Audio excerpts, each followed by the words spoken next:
There was an idea to bring together a group of remarkable people. To see if we could become something more. So when they needed us, we could fight the battles that they never could. Go on, make yourself comfortable and have a seat. I wasn't doing anything special. I was just watching that movie, Avengers Infinity Wars. You haven't seen it? The movie where the Avengers saved planet Earth from that juiced up douchebag Thanos? No? Alright, well, in the movie, there's this guy named Thanos, right? And he goes all over the universe, going from planet to planet, killing half the population because in his mind, he believed that his genocidal acts will help replenish the planet and help the society that lives there live off the resources so that there won't be any hunger or fighting and blah, blah, blah, blah, blah. So anyways, as I was watching the movie, I couldn't help but notice that Thanos, to some extent, reminded me of the egotistical genocidists from the 21st century, but it also made me question the idea of utilitarianism as a whole. If he thought he was sacrificing for the greater good, did others think that their heinous acts did the same? Did the genocide leaders of the 21st century believe that the crimes they were committing actually follow utilitarian principles?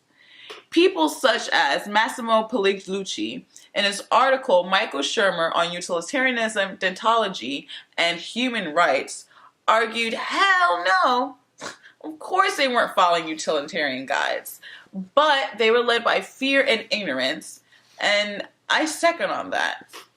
But would it be accurate to place Thanos under the same category as someone like Hitler? In order for us to fully explore the idea of genocide, utilitarianism, and how the two can correlate, we first need to understand the technical terms of what both those words are. So, utilitarianism is the ideology that actions are acceptable as long as they're beneficial for the majority. So let's say you have 7 people, and 2 out of those people have a deathly illness. Now, you can let those people live and risk getting the other 5 sick and everybody dies. Or you can off the 2 that are really sick and have 5 really good healthy people. See what I'm kind of going with that? So, the utilitarianism theory was first defined by Jeremy Bentham in his introduction to the principle of legislation and morals, and noted that us humans are ruled by pleasure and pain, and actions have to be judged by the acknowledgement of the positive and negatives that they produce. One must take into consideration how hard and fast a pleasure will follow a pain, and vice versa.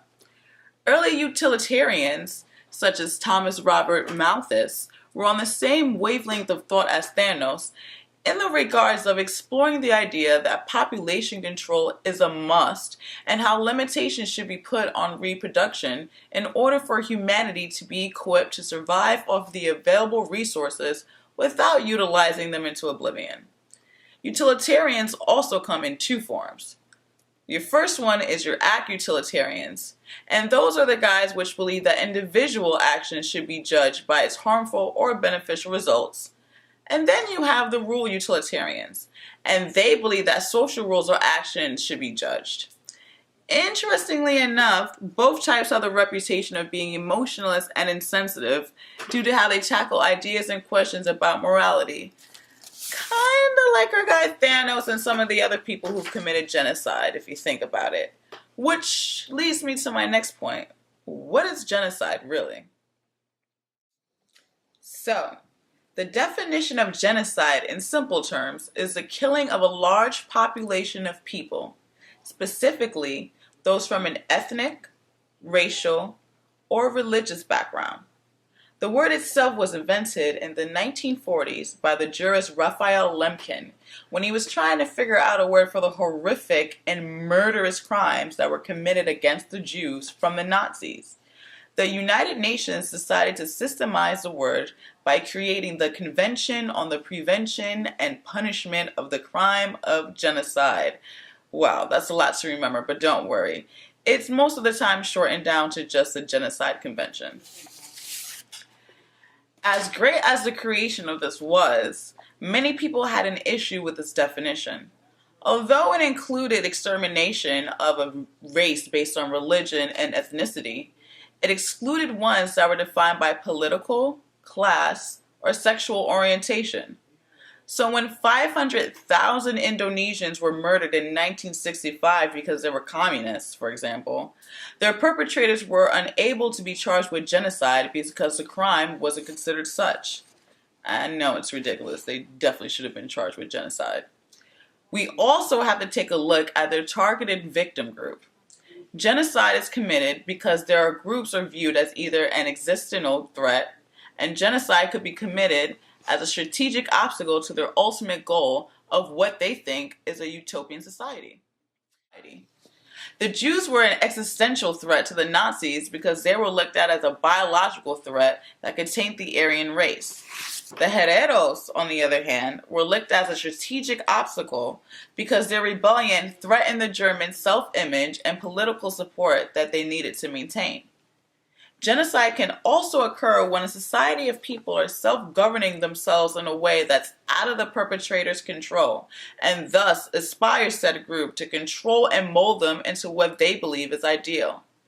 Despite its many different forms, all types of genocide abide by the same four principles in which Catherine Barnes put in perfect terms, and are, number one, everything, all other values, all other interests, must be subsumed by the principles promoted. No competing explanations or interpretations are tolerated. Number two, the regime's ideology promotes the idea that the regime is beyond politics. The regime's authority is conceived as transcendental because it is fulfilling an ultimate ideal. Number three, all acts are justified in the service of implementing this ideal. It is implied that individual human life has no inherent integrity outside this ideal. And lastly, number four, threats or obstacles to the ideal must be eliminated if the ideal is to be fulfilled. Now, basically what that says is the rules of genocide are they get to do what they want to do because they say that it's right, in short terms. Now that we have all the technical terms out of the way, let's get back to the question at hand. Are people who commit genocides in some way utilitarians? My answer to that is neither to the vast majority, the people that were affected by the genocide, nor myself believe that they were utilitarians. However, I believe that to themselves, they definitely believe that they were, and here's why. Hitler in the Holocaust is by far one of the most knowledgeable genocide among most people. After Hitler came into power and became the Chancellor of Germany in the early 1930s, it was downhill from there for the Jews. He believed that the Aryan race alone created the best of art, science, and technology, and even referred to them as a Prometheus of mankind. On the flip side, he believed that the Jewish culture was a vile population of people. His book Mein Kampf described the Jewish people as parasites and sexual predators whose sickness was spread among the masses if not eliminated. If the Jews kept on existing, their presence would soon taint the precious Aryan race, and so in his eyes, for the greater good of the Aryan race that is, the Jews had to go. It started off with taking away their rights of the Jewish citizens, then moving them into ghettos. Then Hitler and his followers started the extermination of all Jews. They created concentration camps where they starved, beaten, and were tortured, put into gas chambers, murdered, and even had scientific experiments conducted on them. Over 2 million Jews were killed. All of this to protect a population of the people which he believed was endangered. Pol Pot is another example. In 1975, him and his communist group, the Khmer Rouge, gained control of Cambodia. About 1.5 million people died from hunger, diseases because they closed off their country from Western medical supplies, and starvation from the amount of deportation they underwent. They died in executions because some of them still wanted to follow the old regime, and the Khmer Rouge even created killing fields. Imagine piles of body upon piles of bodies everywhere you look. Sounds pretty morbid, right? They even used the United States as propaganda for their brutal policies. All of this destruction because they believed that a communist way of life is the right way of life, that it was beneficial to society for all to be equal and to eliminate all existing classes. The examples could go on and on, honestly. The Rwandan genocide in 1990 partly happened because the Hutu people believed that the Tutsis threatened the safety and dignity of their people, and so thousands were beaten, raped, and slaughtered. Even in the Armenian genocide in 1915 occurred because the Ottomans believed that the Armenians' political activism was jeopardizing their journey to Turkish nationalism, and that the Armenians would be more loyal to Christian governments than they were to the Ottoman Empire and believed the Turkish were being threatened. Over 1 million Armenians were killed in the progress. The ongoing theme in all of this is common here. Villainous characters committing atrocious acts against different societies because they thought the overall goal was the protection, safety, and prosperity of another group of people. They indeed believe that they were utilitarians, and maybe in some twisted way they are. But how can the annihilation of millions of people be beneficial if the people they are trying to evolve remain the same and nothing changes but the number of bodies? And why genocide? Why not tackle your goal different, more life-preserving way, if you will? Why kill hundreds, thousands, even millions of innocent people to have your ideas configured into law? The answer is quite simple, and it's fear. Fear is one of the most effective forms of motivation and compliance and gives people the results they want in a timely fashion. However, the idea is not necessarily a part of utilitarianism, more than creating a positive beneficial outcome for the majority of a group is.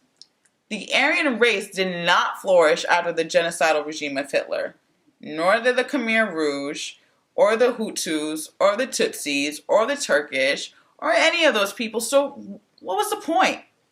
Creators of genocide are in no way utilitarians, and if you believe so, you probably have a little bit of Thanos in you. And to be honest, if that's what you're filled with is narcissism, hate, and insecurities and ignorance, that, my friend, is no way to live.